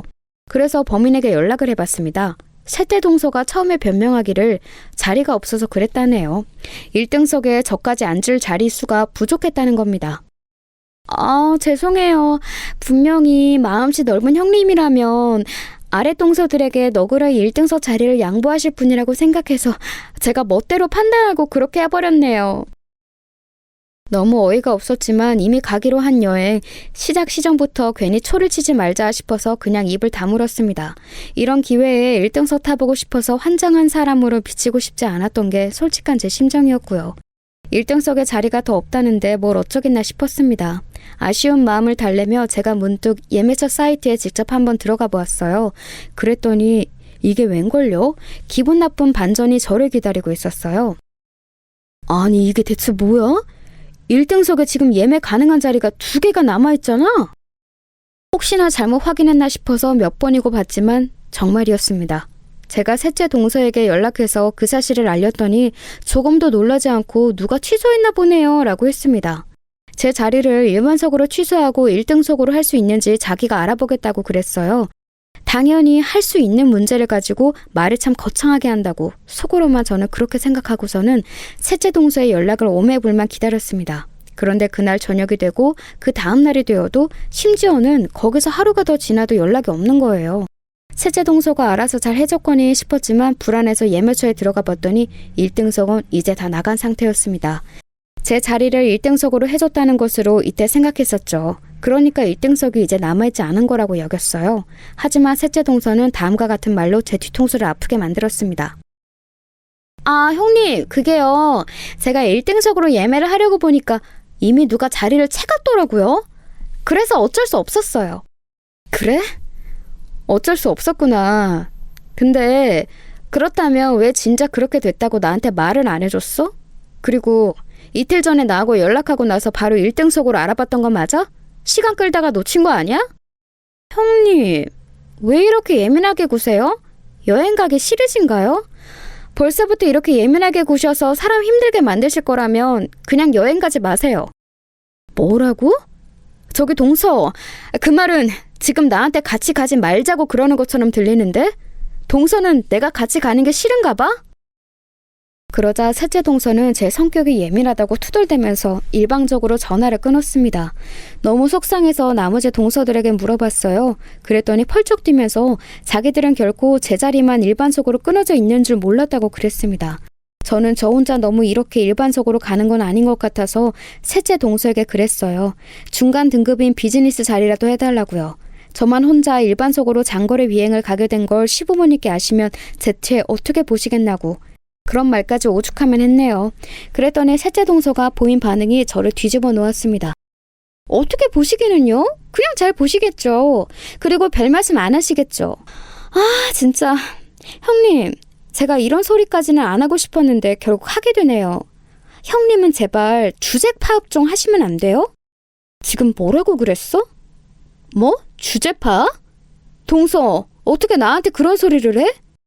솔직히 말해서요. 형님하고 나머지 저희하고는 그게 다르잖아요. 급이라는 게 너무나도 달라요. 형님은 저희들하고 아예 급이 안 맞는데 뭘 자꾸 동등해주고 싶어서 기웃거리시나요? 그러실수록 사람이 볼품없어 보이는 거 본인은 모르시죠? 뭐라고 하는지 모르겠고 동서 인성 수준이 낮다는 건 알겠어. 동서, 아버님이 이거 경비 다 지원해 주셔서 그걸로 가는 건데 왜 동서가 못 데려구는 거야? 급? 그래, 급 나누는 거 다 좋다 이거야. 그런데 그 급 나누기를 왜 아버님이 경비 대신 여행해서 하는 거냐고. 동서야말로 자기가 뭐라도 크게 된다고 생각하나 봐? 네, 적어도 형님보다는 뭐 되는 사람 맞아요. 객관적으로 그렇잖아요. 뭣도 안 되는 형님께서는 이제 아버님께 쪼르르 가서 이르실 건가요? 에이, 설마 그러실 건 아니죠? 저 같으면 그냥 얌전히 주제 파악하고 일반석에 앉아서 가겠어요. 언감생신, 그렇게라도 잘난 동서들하고 캐나다 여행 가는 거 감지덕지로 여기셔야죠. 그러면 될 것 같기도. 하여간에 말 한 번 더럽게 많아. 지금 끝에 덧붙인 그 말은 뭐야? 동서, 말하는 꼬라지가 원래도 별로였는데 지금 보니까 그 어느 때보다도 심각하네. 내가 동서 좋으라고 참는 거 절대 아니고 좋게 가자고 좋은 마음으로 마련된 여행이니까 그래서 내가 좋게 참는 거야. 알아들어? 제가 가슴에 참을 인자를 새기면서 외쳤고 셋째 동서가 코웃음 치는 소리를 마지막으로 전화를 끊었습니다. 전화를 끊고 나니까 오히려 화가 점점 더 밀려오더라고요. 왜 제가 이딴 취급을 당해야 하나 싶어서 서글픈 마음도 잠시 들었습니다. 시어머니께서 무릎도 안 좋으신 마당에 제가 괜히 걱정거리 안겨드리면서 여행을 망쳐놓으면 안 된다는 생각으로 마음을 일단 다스려봤는데요. 계속 화딱지가 나는 것만은 어쩔 수가 없더라고요. 둘째, 넷째 동서한테는 그냥 나는 1등석에 못하게 됐어 라는 말만 간략하게 전했습니다. 그러자 둘 다 엄청 당황하면서도 그뿐이었고 별다른 조치를 취하지는 않더라고요. 빈말이나마 저랑 바꾸실래요? 이런 말도 안 해왔고요. 그래봤자 제가 거기다 대고 그럼 바꿔줘 이렇게 말할 사람이 절대 못 된다는 것을 두 사람도 알았을 텐데 그럼에도 작은 성의조차 안 보인 곳에 무척 씁쓸했지요. 착잡한 마음으로 안고 있는데 퇴근한 남편이 저한테 짐가방은 뭐 가져갈 거냐고 하면서 자기 여행 캐리어를 빌려가도 좋다고 그랬어요. 그 말 들으면서 남편 얼굴을 딱 보는데 제가 당하는 이런 모욕적인 취급, 어쩌면 남편의 얼굴에도 먹칠을 하는 것일지도 모른다는 생각이 들었습니다. 가만 보니까 이놈의 집안, 맏며느리는 물론이고 장남의 권위도 개판이잖아. 아무래도 정리하는 게 필요해 보여. 서열 정리. 갑자기 정신이 확 들더라고요. 그때부터 제 눈이 돌아갔습니다. 우선 남편에게 모든 상황을 다 털어놓았어요. 남편은 처음에는 어이없어 하면서 듣다가 제가 셋째 동서와 나눈 대화의 내용을 듣고는 열받아서 얼굴이 빨개졌습니다. 자기가 집안 장남으로서 권위가 없기 때문에 아내인 저도 그런 취급을 당한 거라고 왠지 은연중에 그렇게 생각하는 듯 했어요. 그러니까 얼굴이 벌겋게 된 채로 입을 꾹 다문 거였죠. 저는 제가 떠올리는 아이디어를 남편에게 공유하였고 다 듣고 난 남편은 자기도 따르겠다고 하였습니다. 그렇게 미친 행각이 시작되었지요. 우선 저희 부부는 시부모님 설득부터 들어갔어요. 어떤 설득이었는가 하면 며느리들과 함께 이번 여행에 동참해달라는 것이었습니다. 시어머니께 제가 천천히 걸으시면 되고 어디 많이 걸으실 필요도 사실 없고 그저 함께 여행을 갔다는 것에 의의를 두면 좋을 것 같다고 그랬어요. 제가 잘 챙겨드리겠다고 말씀도 드렸고요. 그러자 시어머니께서 고심하시는 얼굴로 이렇게 얘기를 해주시더군요. 사실은 내가 요새 가슴이 답답해서 어디든 바람 쐬러 나가고 싶었는데 캐나다까지 비행기는 거창한 것 같고 무엇보다 내가 무릎이 쑤시고 아픈데 이런 내가 며느리들한테 짐이 될까봐 걱정스러워서 차마 따라 나서겠다고 하지 못했거든. 아휴, 그런데 같이 가자고 조르는 소리를 듣고 나니까 마음이 막 그쪽으로 기우네. 그러자 시아버지께서 펄쩍 뛰셨어요. 어디 가고 싶으며 진작에 말을 하지 그랬냐고 하시면서 저를 향해 네 시어머니도 캐나다 가는 걸로 하자 이렇게 말씀을 하셨습니다. 저는 셋째 동서가 맡은 일이 많아서 정신 없을 테니까 시어머니께서 합류하는 건 제가 전적으로 도맡겠다고 했습니다. 그리고 나서 남편은 자기 동생들에게 연락을 했지요. 반드시 꼭 각자 아내를 공항까지 배웅하라는 당부였습니다. 시큰둥해하는 시동생들은 이건 시부모님의 명령이라는 남편의 덧붙임이 있고 나서야 어영부영 알겠다고 했다네요. 그리고 마침내 출국 당일이었습니다. 일찌감치 모두가 공항에 모였어요. 시부모님도 계시는 것에 동서들이 깜짝 놀랐습니다. 제가 큰 소리로 외쳤지요. 아버님, 어머님, 저희는 느긋하게 움직여도 되겠어요. 시간을 워낙 넉넉하게 맞춰왔으니까요. 아, 그런데 동서들은 서두르는 게 낫지 않겠어? 1등석은 내가 알기로는 비행기 탑승도 가장 먼저 할 수 있는 특혜가 있던데 비행기 먼저 타서 앉는 거 중요하지 않겠어? 저의 외침에 동서들을 제외한 모든 사람들의 고개가 휙 돌아갔습니다. 동서들을 향해서 말입니다. 당황해서 눈만 조용히 굴리는 동서들에게 시아버지께서 의아한 물음을 던지셨어요. 1등석? 어째서 너희만 1등석인 거야? 무슨 이유로? 아니, 대체 어쩌다가? 그리고 시동생들이 서로 당황한 눈빛들을 교환하면서 어쩔 줄 몰라 했지요. 그걸 보면서 남편의 화를 눌러 참는 목소리로 물었습니다. 야, 너희들 진짜로 몰랐어? 제주씨들만 1등석 예매한 거 정말로 몰랐던 거야? 아무 말도 못 들었어? 그러자 시동생들이 거의 동시에 고개를 막 흔들면서 전혀 몰랐다고 답을 했습니다. 이쯤에서 시아버지께서는 이게 다 무슨 일인가 싶으신 한숨을 푹푹 내쉬셨지요. 남편이 자기 동생들을 매섭게 혼내기 시작했어요. 너희들은 각자 일에만 빠져 사는 놈들이니 자기 아내들이 무슨 비행기를 어떤 자리에 앉아서 가는지 몰랐을 수도 있겠네. 그래, 그건 그렇다 치니까 내가 관여를 안 하겠지만 너희들의 형수한테, 내 집사람한테 못된 제수씨들이 아무렇게나 구는 거 그것만큼은 내가 관여를 꼭 좀 해야겠다. 나 이거 절대 좌시하지 않을 거야. 너희들 내가 우습냐? 어? 남자답게 어디 한번 맨주복으로 다들 겨뤄볼까? 주먹 다짐 한번 들어가 봐? 남편이 거의 이를 갈면서 화를 냈고 셋째 시동생의 가장 겁을 집어먹어서는 이러지 말라며 몸을 떨었습니다. 형제들 중에 가장 덩치가 왜소해서 그런가 겁도 빨리 먹더라고요.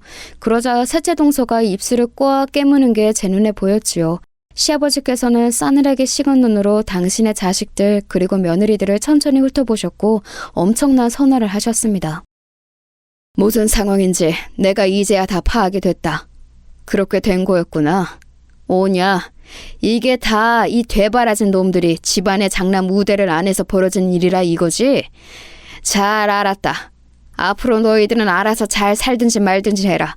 나는 우리 집안 재산 내 장남하고 맏며느리에게만 물려주란다. 설마 여기서 의의를 가지는 사람은 없겠지?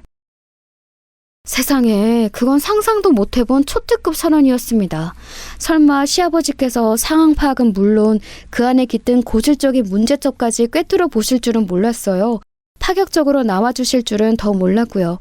시아버지의 말씀이 끝나자마자 시동생들은 그대로 얼어붙었고 반면에 동서들은 난리가 났습니다. 왜 그렇게 섭섭한 말씀을 하시냐며 다들 시아버지께 빌기 바빴어요. 그때 눈에 들어온 사실은 공항의 다른 사람들이 다 저희 쪽을 구경하고 있다는 점이었죠. 어느새 이목을 끌게 된 모양이었네요. 그런 와중에 셋째 동서가 저에게 다가오더니 이를 갈아댔습니다.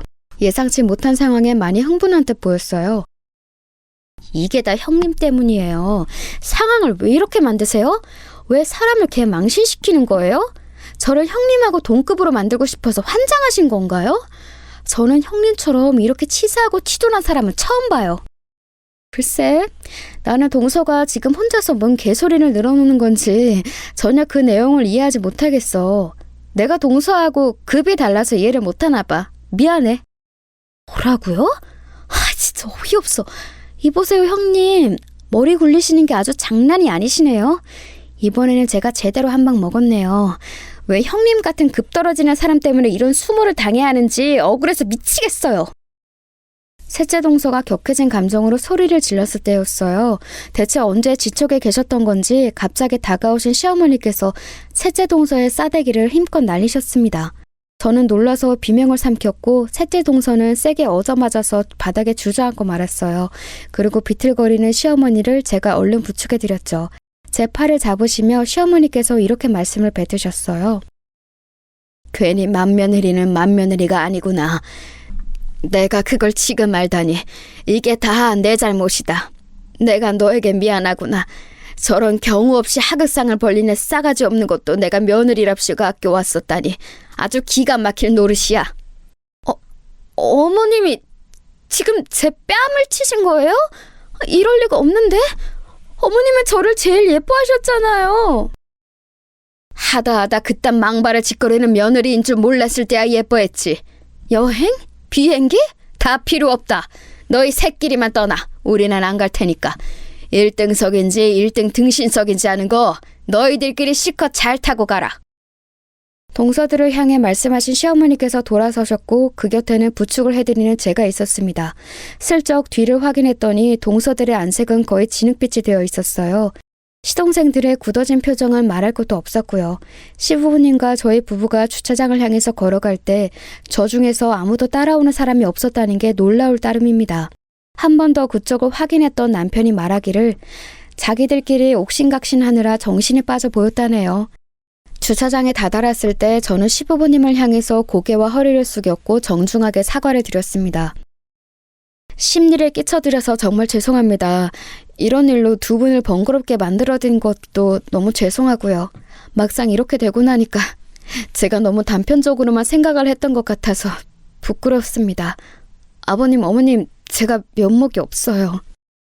솔직히 말해서 뒤늦게 민망함이 밀려온 것도 있었어요. 저로 인해 시부모님께서 괜히 스트레스 받으실 일만 생기신 것 같았네요. 그때 시부모님께서는 절대 아니라고 힘을 주어 말씀해 주셨습니다. 그렇게 생각할 것 없다. 집안 꼬라지 한번 저열하게 돌아가는 것을 내심 읽고 있었음에도 대수롭지 않게 애써 넘기려고 했던 적이 한 번도 없었는가를 스스로에게 물어보자면 나는 떳떳하지가 못하다. 집안의 어른으로서 내가 부족하고 내가 잘못이었지. 나도 마찬가지구나. 신세대 며느리들에게 걸맞은 요즘 시어머니 같은 게 되고 싶어서 괜한 참견을 안 한다는 게 그만 오만방자하게 흐트러진 분위기를 불러오고 말았어. 자식들의 일은 자식들끼리 자유롭게 해결하는 것이 능사라고 생각했었는데 이제 보니 그것도 아니었던 것 같네. 아휴, 나이 먹고 자식들 다 키워놓고 할머니가 되어도 왜 이렇게 신경 쓸 게 많고 머리 아픈 일이 많은 건지. 시어머니께서는 무척 피곤해 보이셨고 남편이 얼른 차에 태워드렸어요. 그런데 가만 보니까 눈빛에서 왠지 모를 결의를 뿜어내고 계셨더라고요. 시아버지께서는 시어머니와 짧게 무슨 대화를 나누시더니 지체 없이 어딘가로 전화를 거셨습니다. 그곳은 바로 캐나다였죠. 난데 이따 공항으로 마중 나올 필요 없어. 그때 남편이 저에게 속닥거렸어요. 과연 동서들이 이 상황에서 자기들끼리만 캐나다를 갈 것 같지는 않다는 거였죠. 저는 섣불리 화가 날 수 없어서 머뭇거렸는데 저희 대화를 들으신 건지 시어머니께서 이렇게 혼잣말을 하셨습니다. 제정신이 안 박혔으면 기어이 비행기를 타겠지. 과연 어땠을까요? 동서들은 기어이 그 비행기를 탔습니다. 네, 1등석을 타고 캐나다까지 날아갔어요. 기껏 성사된 캐나다 일정을 버리기는 너무 아까웠고 1등석도 아까웠고 비행기 출발 시간에 점점 다가오고 시동생들 사이에서도 가도 된다 안 된다 의견이 분분하고 이런 마당이니까 동서들이 에라 모르겠다 싶어서 혼비백산 상태에서 탑승 수속을 하러 가버렸다고 합니다. 눈앞에 비행기가 떡하니 있는데 안 타나요? 거기까지 또 가버렸으니 이제 비행기에 올라탈 수밖에 없었죠. 하지만 어떻게 자불안석이 아닐 수가 있었겠나요? 캐나다까지 가는 동안 그 장거리 비행기에서 한숨도 못 잤다고 합니다. 그 좋은 1등석에서도 불편해 죽는 줄 알았던 게 그날의 동서들이었던 거예요. 시동생들 중에서 둘째가 혼자 가면 안 된다 의견이었기 때문에 둘째 동서는 1등석에 앉아 심지어 식은땀까지 흘리면서 최악의 장거리 비행 경험을 했다고 하네요. 그렇게 우여곡절 끝에 도착한 캐나다 공항에서는 개미새끼 한 마리도 동서들을 반겨주지 않았죠. 아무도 마중을 안 나와 있었던 거예요. 그러자 둘째 동서가 얼른 자기 남편에게 연락을 한 겁니다. 그리고 나서야 아무도 자기들의 마중 안 나오기로 했고 이미 자기 남편은 캐나다 친척들에게 죽도록 잔소리를 들었다는 사실을 알게 되었죠. 그걸 옆에서 들은 셋째, 넷째 동서가 바닥에 주저앉았었다네요. 바로 한국으로 돌아왔어요. 한국 가는 표가 어떻게 지하철 환승처럼 맞물리겠어요? 새로 표를 끊고 나서는 공항에서 죽치고 하염없이 기다리다가 돌아왔지요. 귀국한 동서들이 향한 곳은 바로 시댁이었습니다. 저는 그때 시부모님의 연락을 받고서 남편하고 둘이 시댁으로 향했던 거예요. 가보니까 전에 없이 꾀째재한 느낌의 동서들이 인천공항에서 봤던 차림새 그대로 있었고 시동생들 중에서는 셋째만 와 있었어요. 둘째와 넷째는 일 때문에 발목이 잡혔다고 하던데 아마 셋째는 자기 발목을 자르는 한이 있더라도 반드시 왔어야 했을 겁니다. 자기 아내가 사건의 주동자이니까요. 동서들이 시부모님을 향해서 연신 사과 인사를 드렸어요. 넷째 동서는 이미 눈물을 찔끔 보이는 중이었죠. 그 상황에서 바로 죄송하다고 말씀을 먼저 드렸어야 했는데 순서가 잘못되었다는 걸 늦게 깨달았습니다. 죄송해요. 잘못했어요. 그리고 안색이 파래해진 채로 둘째 동서가 자기는 이미 캐나다 집으로부터 오만 욕을 다 들었다는 사실을 밝혔지요. 기가 푹 죽어서 사과를 하던 둘째 동서는 자기 짐가방을 뒤지더니 시부모님께 그리고 저희 부부에게 선물들을 내밀었어요. 그 와중에도 면세점에 들러서 선물을 샀다는 겁니다. 얼떨떨해서 받아보니까 제 것은 명품 브랜드의 화장품 몇 가지였고 남편의 것은 고급 초콜릿 과자였어요. 저희 부부의 취향을 어떻게 딱 맞추기는 했더라고요. 그러자 넷째 동서가 저희 부부에게 한 걸음 다가오더니 빠르게 속삭였습니다. 저도 이거 같이 골랐어요. 같이 면세점 돌면서 고른 거예요. 그걸 들은 셋째 동서가 단박에 눈을 부라리며 분개했습니다. 아니 어쩜 나 몰래 둘이서만 작당해서 면세점을 돌 수가 있어? 나 몰래 그런 것들은 대체 언제 산 건데? 자기들만 상한 빠져나가고 싶어서 얄밉게 구는 것 좀 봐. 어이가 없다면서 이를 갈다가 아차 싶었는지 주위를 황급히 돌아본 후에 고개를 푹 숙였습니다. 이때 셋째 시동생은 진짜 미치겠다는 듯이 손으로 자기 얼굴을 감싸더라고요. 시어머니께서는 그런 셋째 시동생을 보시며 나지막이 말씀을 꺼내셨어요. 형보다 나은 아우 없다는 거 나는 우리 집을 보며 절실히 깨달았어. 누가 더 낫고 말고를 따지는 것만큼 자식들 사이에 도움 안 되는 게 없다는 건 내가 잘 알지. 너무 잘 알아. 그럼에도 네가 눈이 있으면 이 상황을 봐라. 네 아내가 밖에서뿐만 아니라 안에서 새는 바가지 같구나. 이 일을 대체 어쩌면 좋아? 너 앞으로 어떻게 살래? 그러자 셋째 시동생은 조용히 무릎을 꿇었습니다. 옆에서 셋째 동서가 깜짝 놀라더라고요. 그리고 셋째 시동생이 자기한테 입모양으로 뭐해? 라고 말하자 머뭇거리면서 자기도 무릎을 꿇었습니다. 제 쪽을 쳐다보더니 그제서야 저를 향한 사과를 하더군요. 죄송해요, 형님. 제가 생각이 너무 짧아서 형님을 대우해드리지 못하고 배려해드리지 못하고 나쁘게 행동했던 것 같아요. 사과드려요. 제가 잠시 머리가 어떻게 됐었나 봐요. 태도는 공손한데 뱉는 말은 아리송하더라고요. 저는 이 판국에 무슨 가식떨기가 필요하겠나 싶어서 시부모님을 향해 여쭈어보았습니다. 혹시 제가 하고 싶은 말을 그냥 해버려도 될지 허락을 받았네요. 그러자 두 분이 동시에 고개를 끄덕여 주셨고요. 제가 셋째 동서의 바로 앞으로 가서 내려다보았습니다. 잠시 머리가 어떻게 된 게 아니라 처음부터 지금까지 쭉 머리가 어떻게 된 것 같은데. 동서, 지금도 속으로 나한테 이를 갈고 있지? 네? 아닌데요? 제 속을 형님이 어떻게 아신다고 그러세요? 동서, 이 자리에서 결정하자. 앞으로 그냥 남남처럼 지낼 것인지 말 것인지. 나는 가식 떨면서 억지로 그렇게 지내는 거 별로 하고 싶지가 않아. 만약에 내 앞에서 싸가지 없게 위아래도 없이 본인의 인성이 박살난 걸 자랑하면서 계속 그런 행동을 할 거라면 지금 이 자리에서 나와 안 보겠다고 해. 딱 결정을 해. 그러면 나도 최선을 다해서 동서를 피해줄게. 그런데 그게 아니라면 앞으로 철저히 나를 손윗사람으로 대해줘야 할 거야. 양자 택일이야. 골라. 그러자 셋째 동서의 안색이 창백해졌는데요. 옆에서 셋째 시동생이 팔꿈치로 쿡 찌르는 게 보였습니다. 팔꿈치로 찔린 셋째 동서가 울컥한 얼굴로 저에게 머리를 숙였습니다. 네, 앞으로는 형님을 손윗사람으로 가장 큰 형님이시라는 거 정확히 인지하고 대해드릴게요. 분란 안 일으키고 얌전히 지내겠습니다. 다시 한번 정식으로 사과드려요. 머리를 다시 들었을 때 살펴보니까 눈가에 눈물이 촉촉히 젖어 있더라고요. 아휴, 그런 걸 보니까 저는 또 왜 마음이 불편해지던지요. 그 사과 받아주겠다고 했습니다. 어처구니 없었던 1등석 사건을 그렇게 막을 내렸어요. 그 이후로는 놀랄 정도로 별일이 없었어요. 무탈한 일상이 이어졌는데요. 확실히 달라진 점이라면 동서들은 물론이고 시동생들이 저를 대하는 태도였죠. 건성으로 굴던 기색들이 사라졌습니다. 남편도 이게 좋은 게 좋은 거지 하면서 자기 동생들에게 양보하고 넘기고 이런 걸 다 때려치우고 나설 때는 확실히 나서게 되었어요. 시부모님께서는 이런 변화에 만족해 하시더라고요. 다행이었습니다. 셋째 동서는 저에게 숙이는 것이 자존심 상하는지 초반에는 뚱하게 있을 때가 잦았는데 인간은 적응의 동물이라고 하잖아요. 시간이 좀 지나니까 자기도 슬슬 익숙해졌는지 저에게 이제 안 까물고 말도 착하게 하고 그렇게 됐습니다. 다만 원체 사람끼리 조합이 잘 맞는 건 아니었으니까요. 셋째 동서와 제가 갑자기 친자매처럼 친해졌다든가 우애가 깊어졌다든가 그런 일은 없었네요. 서로에게 기본 할 도리만 잘하는 것, 그것만으로도 족하다고 생각해요. 둘째 동서하고는 꽤 친해졌어요. 1등석 사건 이후로 딱 1년이 지났을 때 둘이서만 제주도 여행을 2박 3일로 다녀왔을 정도면 친한 거 맞죠? 캐나다 여행은 아쉽게도 다시는 가지 않았는데요.